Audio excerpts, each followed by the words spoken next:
de Campeonato Brasileiro tem Vasco e São Paulo, outro bom jogo da rodada. Esse jogo acontece em São Januário. O Vasco precisando da vitória, precisando voltar a vencer depois da derrota para o Santos lá na Vila.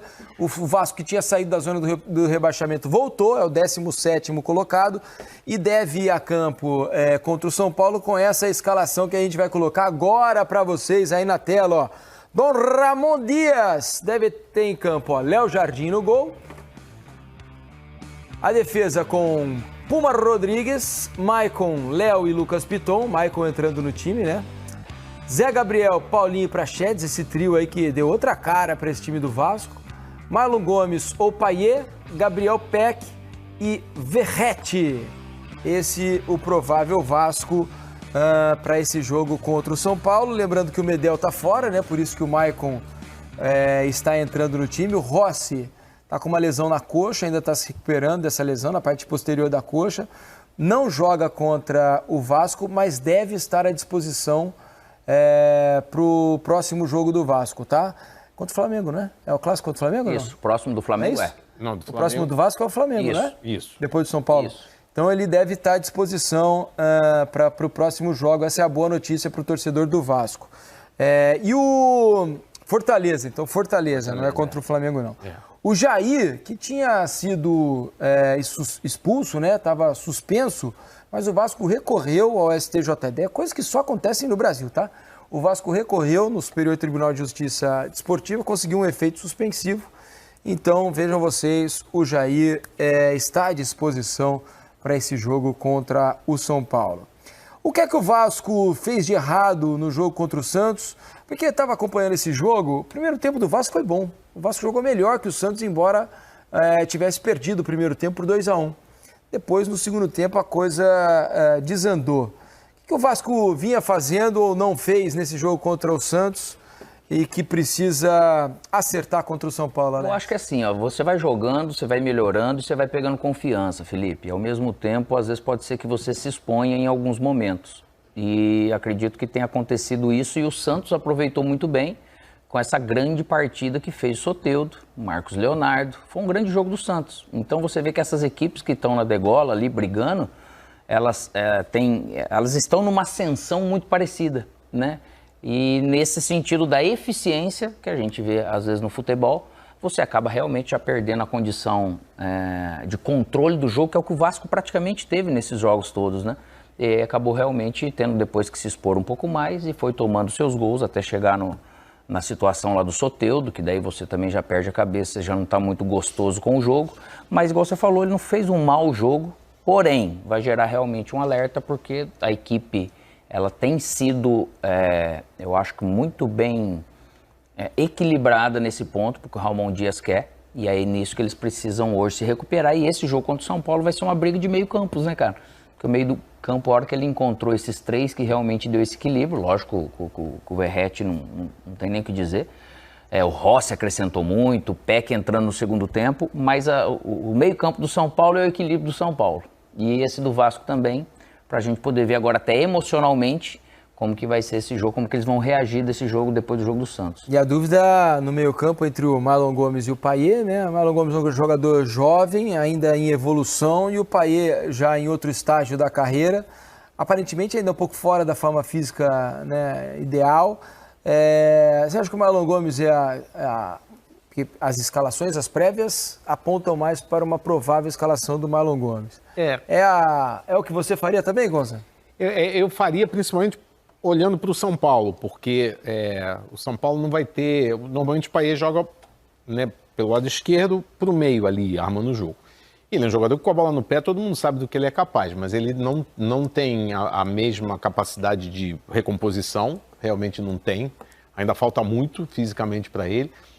E o São Paulo não vai ter o Rafinha. Então, provavelmente, o São Paulo deve escalar na direita o Natan, que é um lateral que vai, mas o Rafinha... Uma força absurda. Rafinha guarda mais a posição, um cara mais experiente, sabe dosar, e o Natan vai. Então, eu acho que com a presença do Natan, o Payet vai ter uma dificuldade absurda de recompor ali pelo corredor do lado esquerdo.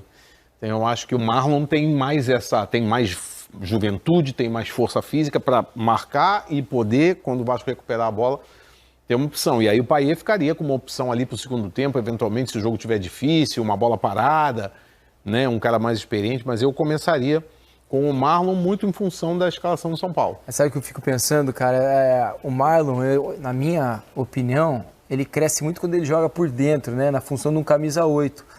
Sempre quando ele é escalado, e ele foi muitas vezes escalado no Vasco, principalmente na Série B do ano passado, como quase um ponta pela direita, aquele meia pela direita. Eu acho que ele perde muito da qualidade de jogo dele quando ele é colocado para jogar na beirada, né? Eu passo que quando ele jogou na Seleção Brasileira, por exemplo, na função dele como um 8, ou quando, nas poucas vezes que ele é escalado no Vasco nessa função, acho que o rendimento cresce muito, né, Alex? E pelo que parece da escalação, né, a impressão é de que ele vai jogar, só que deve estar invertido aqui, né? O Peck deve jogar aqui na direita e o Marlon Gomes lá na esquerda.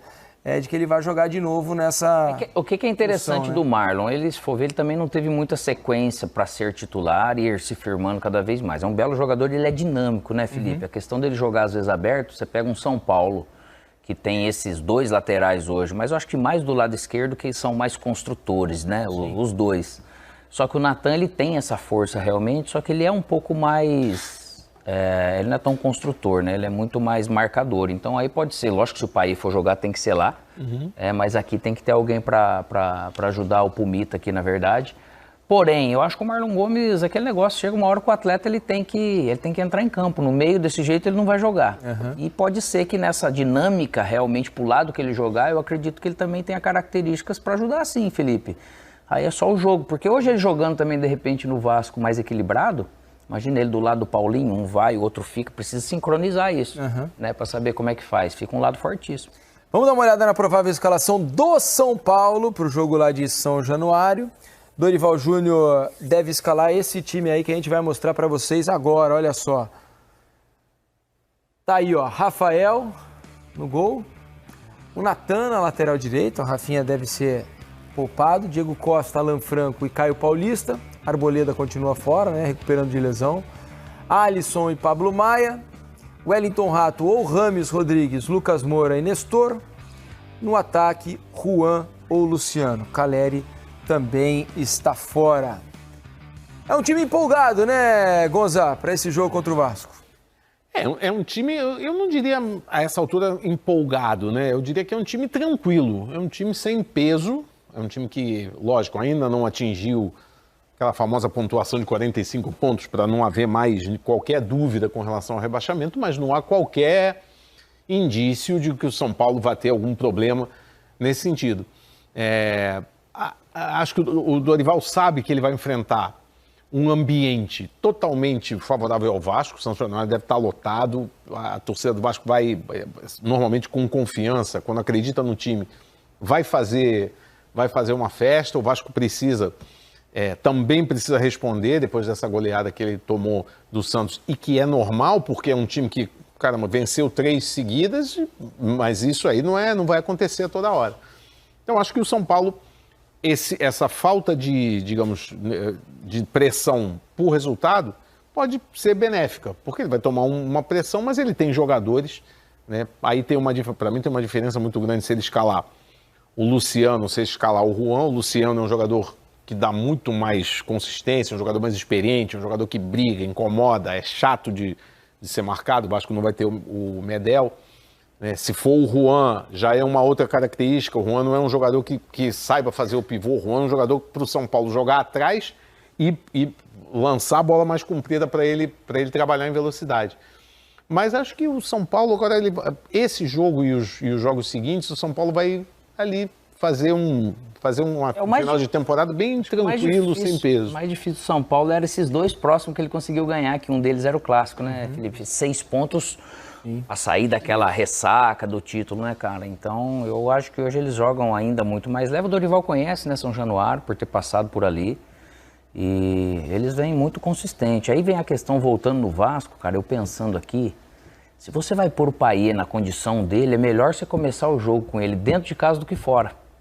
Pela volúpia do time que vai. E bola parada, aquela pressão. E às vezes você guardar um dos meninos com velocidade pro segundo tempo, acho também que não é uma boa ideia, né?